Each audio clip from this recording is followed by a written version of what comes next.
Magandang gabi po. Naku, napakasikip nyo. Ang sikip.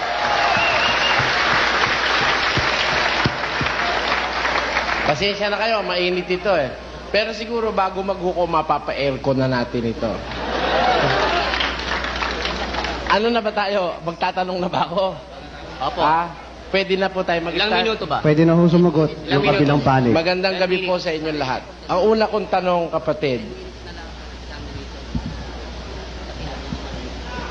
Binago na po. Ang cross-examination po ngayon 10 minutes na lang. ang una kong tanong sa iyo, kapatid, ganito. Sige po. Sabi mo, ang pangalan ng Ama, Jesus. Opo. Ang pangalan ng anak, Jesus. Opo. Hindi po. Yung pong pangalang Jesus tinawag sa anak. Oh. Yun. Ang pangalan ng Espiritu Santo, Jesus din. Opo. Yun ang po sabi ng Biblia eh. Ngayon, meron ka sinabi kanina, Opo. walang sino man na binautismuhan sa pangalan ng Ama, Anak, Sa at New Testament. Espiritu Santo. Sa New Testament. Oh, hindi.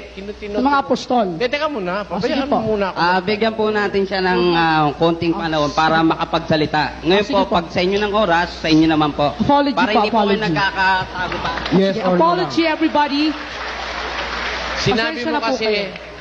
sinabi mo kasi kanina, sa New Testament, walang binautismuhan sa pangalan ng Ama, ng Anak, at ng Espiritu Santo. Saan mo nabasa yun? Totoo po, talaga walang mabasa. Pero kung babasahin mo ang Biblia, lahat ng sumampalataya sa Panginoon at ang lahat ng pinangaralan ng mga apostol, binautismuhan sa pangalan ni Jesus. Pero Yun po ibig sabihin. Pero walang binautismuhan sa pangalan ng Ama, ng Anak, at ng Espiritu Oo, Santo. lalo ho yung mga apostol, wala silang binautismuhan ganyan. Ang mga binautismuhan sa pangalan ni In Jesus. Jesus' name, Jesus Kung Christ. totoo na ang pangalan ng Ama, Anak, at Espiritu Santo ay Jesus, may binautismuhan ba sa pangalan ng Ama, Anak, at ng Espiritu Santo? Wala nga po eh. Sa Ba, teka muna. Sige, baka meron kayo, hindi ko Ulitin ko ang nabasa. tanong ko. Tinatanong po Di ba yung sabi mo ang pangalan ng Ama, Jesus? Oho. Ang pangalan ng Anak, Jesus? Oho. Ang pangalan ng Espiritu Santo, Jesus? Oho. Wala bang binautismuhan sa pangalan ng Ama, ng Anak, at ng Espiritu Santo? Oho. Wala.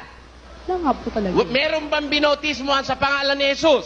Hindi ko po nabasa yun. Meron ba? Hindi ko nga po Meron nabasa ba? yun. Sige, Kung may bahala kayo. binautismuhan sa pangalan ni Jesus, Okay. wala bang binautismuhan sa pangalan ng Ama, ng Anak, at ng Espiritu Santo, na ang sabi mo, ang pangalan nilang tatlo Jesus? Oho. Oho.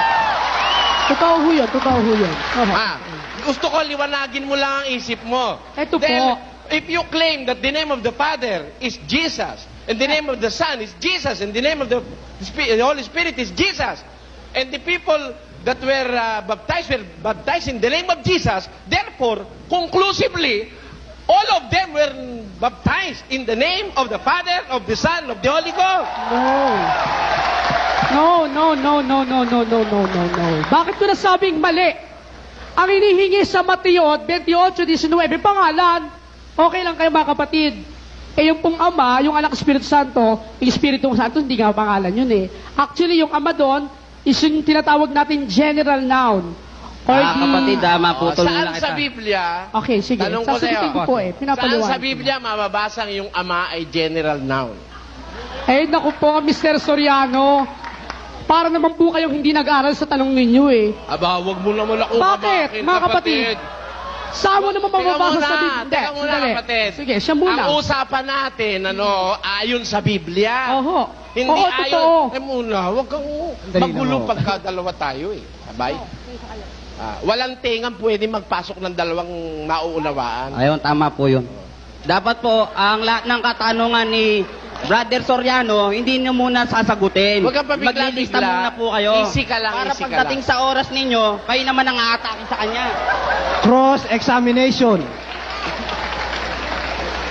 Pwede na ba ako, Mr. Moderator? Pwede na ako magtanong. Pwede na ho.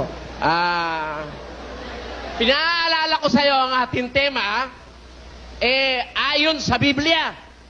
Hindi ayon sa pinag-aralan mo. Oho.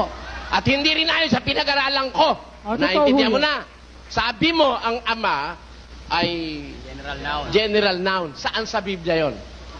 Sasagutin ko po. O sige, sagutin mo. Ito Huwag po mo yung- akong paratangang walang pinag-aralan.